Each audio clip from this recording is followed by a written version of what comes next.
Hello friends, स्वागत है आपका आप सबके पसंदीदा यूट्यूब चैनल लक्षित विकास सर में। दोस्तों, अपन आज 10 दिसंबर के करंट अफेयर्स को डिस्कस करेंगे। तो चलिए स्टार्ट करते हैं अपन। हाल ही में किस राज्य के पूर्व मुख्यमंत्री MDR रामचंद्रन का निधन हो गया? Former chief minister of which state MDR Ramachandran has passed away? तो ये पुदुचेरी के मुख्यमंत्री थे जिनका अभी 90 साल की उम्र में निधन हो गया। तो कांग्रेस के वरिष्ठ नेता और पुडुचेरी के पूर्व मुख्यमंत्री MDR रामचंद्रन का 8 दिसंबर को निधन हुआ। मुख्यमंत्री N रंगास्वामी ने पूर्व CM के लिए 3 दिन के राजकीय शोक की घोषणा की है।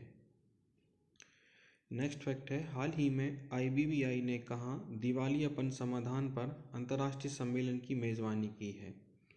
तो कहाँ पर? दिल्ली में इसकी आयोजन किया जा रहा है। दिवाला का मतलब होता है कि जैसे कोई व्यक्ति है जिसके कुल आने वाला पैसा जो है जाने वाले पैसे से आपका कम हो जाए, या फिर किसी व्यक्ति की कुल संपत्ति जितनी है उससे अधिक उसके ऊपर कर्ज हो जाए तो उसको दिवालिया कहा जाता है। तो भारतीय दिवाला और शोध अक्षमता बोर्ड ने INSOL इंडिया के साथ मिलकर दिवालियापन समाधान, विकास एवं वैश्विक परिप्रेक्ष्य पर केंद्रित एक अंतर्राष्ट्रीय सम्मेलन का आयोजन किया। इस कार्यक्रम में विभिन्न क्षेत्रों के प्रतिष्ठित विशेषज्ञ, पेशेवर दिवालियापन समाधान के गहन विचारक और इसमें शामिल करने के लिए लोग आए।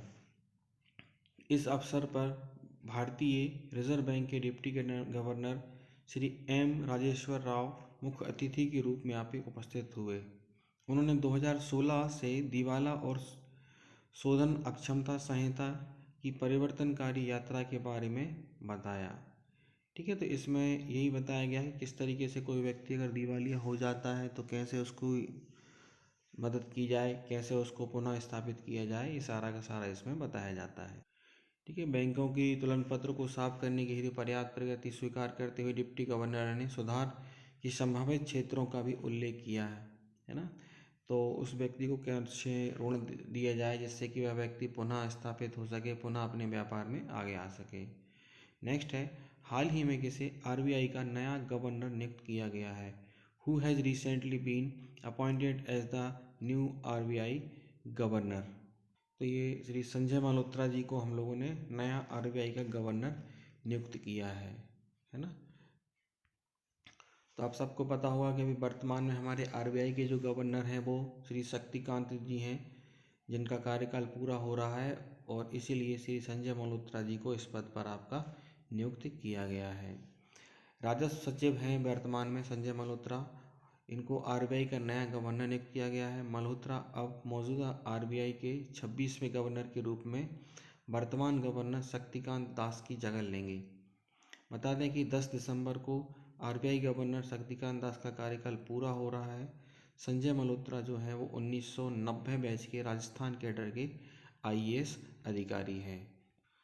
संजय मल्होत्रा के बारे में कुछ बातें हम और जानते हैं। वे इससे पहले सरकारी रूरल इलेक्ट्रिफिकेशन कॉरपोरेशन लिमिटेड के चेयरमैन और मैनेजिंग डायरेक्टर रहे हैं। वे वित्त मंत्रालय के डिपार्टमेंट ऑफ फाइनेंशियल सर्विसेज में सेक्रेटरी के तौर पर भी काम कर चुके हैं। वे गुड्स एंड सर्विस टैक्स यानी GST काउंसिलिंग के एक्स ऑफिशियो सेक्रेटरी भी रह चुके हैं। वे राज्य और केंद्र दोनों स्तर पर फाइनेंस टैक्सेशन में लंबा अनुभव रखते हैं। वे प्रत्यक्ष और अप्रत्यक्ष करों से जुड़ी नीतियां बनाने में एक अहम भूमिका निभाते रहे हैं। तो काफ़ी अनुभव है इनके पास, और इसी वजह से इनको आपका RBI के गवर्नर जैसे वरिष्ठ पद पर आपका नियुक्त किया गया है। अपन दोस्तों कुछ थोड़ी सी बातें RBI के बारे में जानते हैं। भारतीय रिजर्व बैंक भारत का केंद्रीय बैंक और नियामक निकाय है जो भारतीय बैंकिंग प्रणाली के विनियमन के लिए जिम्मेदार है। भारत गणराज्य सरकार के वित्त मंत्रालय के स्वामित्व में यह भारतीय रुपये के नियंत्रण, जारी करने और आपूर्ति को बनाए रखने के लिए जिम्मेदार है। यह देश की मुख्य भुगतान प्रणालियों का प्रबंधन भी करता है और इसके लिए आर्थिक विकास को बढ़ावा देने के लिए भी आपका यह काम करता है। भारतीय रिजर्व बैंक की जो स्थापना है भारतीय रिजर्व बैंक अधिनियम 1934 के अनुसार 1 अप्रैल 1935 को की गई थी। इसका मुख्यालय मुंबई में है। भारत की आज़ादी के लगभग 1.5 साल बाद 1 जनवरी 1949 को आरबीआई का राष्ट्रीयकरण किया गया था। तो ये दोस्तों आरबीआई के बारे में कुछ जानकारी रही जो अपन लोगों ने प्राप्त की। तो इसी आरबीआई के जो आपके नए गवर्नर बने हैं वो कौन बने? श्री संजय मल्होत्रा जी, जो आरबीआई के पूर्व गवर्नर शक्तिकांत दास का स्थान लेंगे। नेक्स्ट फैक्ट है आपके सामने कि हाल ही में अभय कुमार को किस देश में भारत का राजदूत नियुक्त किया गया है? Recently Abhay Kumar has been appointed as the ambassador of India to which country? तो ये है आपके अभय कुमार, इनको जॉर्जिया में नियुक्त किया गया है। अभय कुमार जो हैं वो 2003 बैच के आपके आईएफएस ऑफिसर हैं, जो वर्तमान में भारतीय संस्कृति संबंध परिषद के उप महानिदेशक के पद पर आपके नियुक्त हैं। नेक्स्ट फैक्ट है, हाल ही में किसने गुवाहाटी मास्टर्स 2024 बैडमिंटन का एकल खिताब जीता है? Who has recently one the Guwahati master 2024 badminton singles title? तो ये आपके सतीश करुणाकरण हैं, इन्होंने आपका ये जीता हुआ है। ठीक है, तो पुरुष एकल में आपके जो हम लोग बात कर रहे हैं, ठीक है, तो ये सारे पुरस्कार हैं जो जीते हुए हैं।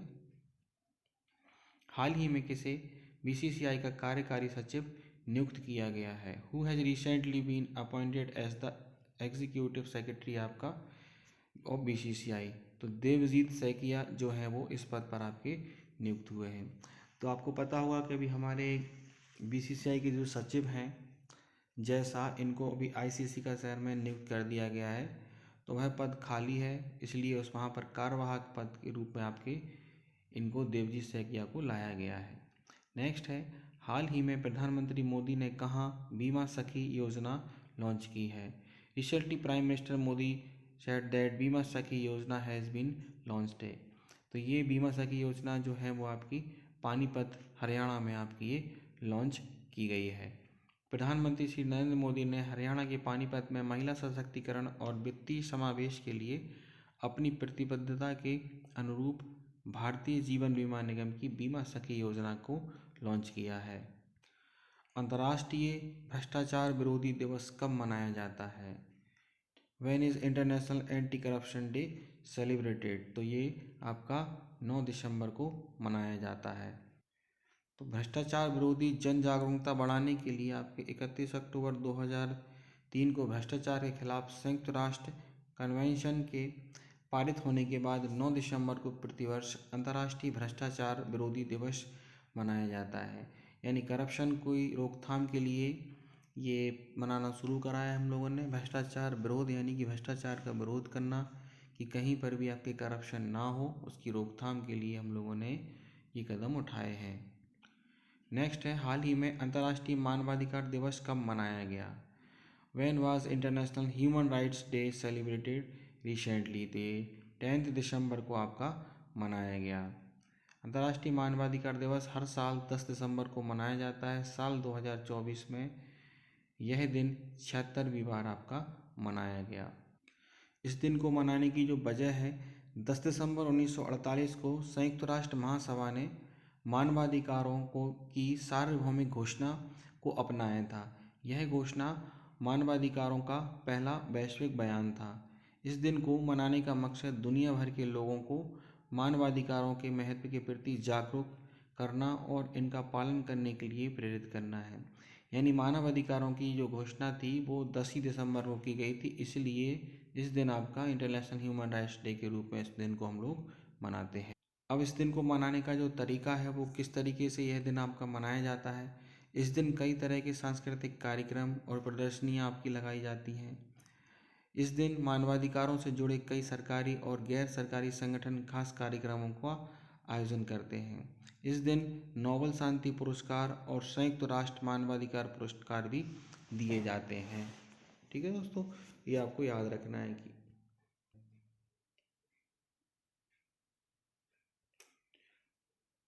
हाल ही में किस अमेरिकी राज्य में 6 दिसंबर को महात्मा गांधी स्मृति दिवस घोषित किया गया है? Recently, in which American state was December 6 declared Mahatma Gandhi memorial day? तो ये आपका नेब्रास्का नाम का एक स्टेट है अमेरिका का। इसके कैपिटल भवन में महात्मा गांधी की एक प्रतिमा का अनावरण किया गया तथा 6 दिसंबर को अमेरिकी राज्य में गांधी जी के स्मरण दिवस के रूप में घोषित किया गया, ताकि प्रतिष्ठित भारतीय नेता द्वारा समर्पित अहिंसा, सहिष्णुता और न्याय के सिद्धांतों का सम्मान किया जा सके। तो ये कहाँ किया गया? नेब्रास्का में किया गया। नेक्स्ट है, हाल ही में एयर हेल्प 2024 की रैंकिंग में किसे सर्वश्रेष्ठ एयरलाइन घोषित आपका किया गया है? Who was recently declared the best airline in Air Health 2024 ranking? तो दुनिया की सर्वश्रेष्ठ एयरलाइंस में आपका जो है एयर हेल्थ के अनुसार ब्रुसेल्स एयरलाइंस को दुनिया की सर्वश्रेष्ठ एयरलाइंस आपकी घोषित किया गया है, जिसका स्कोर 8.12 है। कतर एयरवेज 8.11 के साथ सेकंड नंबर पर है, और यूनाइटेड एयरलाइंस जो है वो आपकी और अमेरिकन एयरलाइंस 8.04 के स्कोर के साथ तीसरे स्थान पर है। जो यह रैंकिंग है जो आपकी ग्राहक प्रतिक्रिया और समय पर प्रदर्शन और दावा प्रदर्शन आपकी दक्षता के आधार पर आपका दिया जाता है। यानी कि किस तरीके से आपका जो होता है ग्राहक जो है वो ग्राहक प्रतिक्रिया का अर्थ है कि कस्टमर जो इसमें जो यात्री यात्रा कर रहे हैं वो इससे कितना सेटिस्फाई है। ठीक है। समय का प्रदर्शन, समय पर प्रदर्शन का अर्थ है कि टाइम पे वो जो फ्लाइट से वो चल रही हैं, समय पे यात्रियों को अपने गंतव्य तक पहुंचा रही हैं। ठीक है। और इस पर कोई अगर आपका कोई क्लेम करता है कोई भी आपका, तो इसमें किस तरीके से ये उसका निपटारा करती हैं उस आधार पर इनको यह रैंक आपकी दी गई है। तो इसमें दोस्तों 109 एयरलाइंस कंपनियों को आपका रैंक दी गई थी। इनमें से हमारी इंडिया की एकमात्र एयरलाइंस कंपनी इंडिगो एयरलाइंस जो है वो 103 नंबर पर रही है। तो आप लोग इस बात की तुलना कर सकते हैं कि किस तरीके से आपका जो यानी टोटल जो एयरलाइंस हैं, यानी 109 में 103 नंबर पे आना, यानी सबसे लास्ट में ही आना, तो यानी हमारे यहाँ की जो एयरलाइंस कंपनियाँ हैं वो अभी कितनी पीछे हैं। ठीक है दोस्तों, तो ये अपना जो करंट अफेयर्स है वो अपन ने आज डिस्कस किया। तो इसी वीडियो की आपको टेलीग्राम पर हम लोग PDF उपलब्ध करा देंगे, तो वहाँ से आप PDF को डाउनलोड कर सकते हैं, उसको पढ़ सकते हैं। और निरंतर हमसे जुड़े रहिए, डेली करंट अफेयर्स पढ़ते रहिए, डेली की PDF आपको उपलब्ध होती रहेंगी।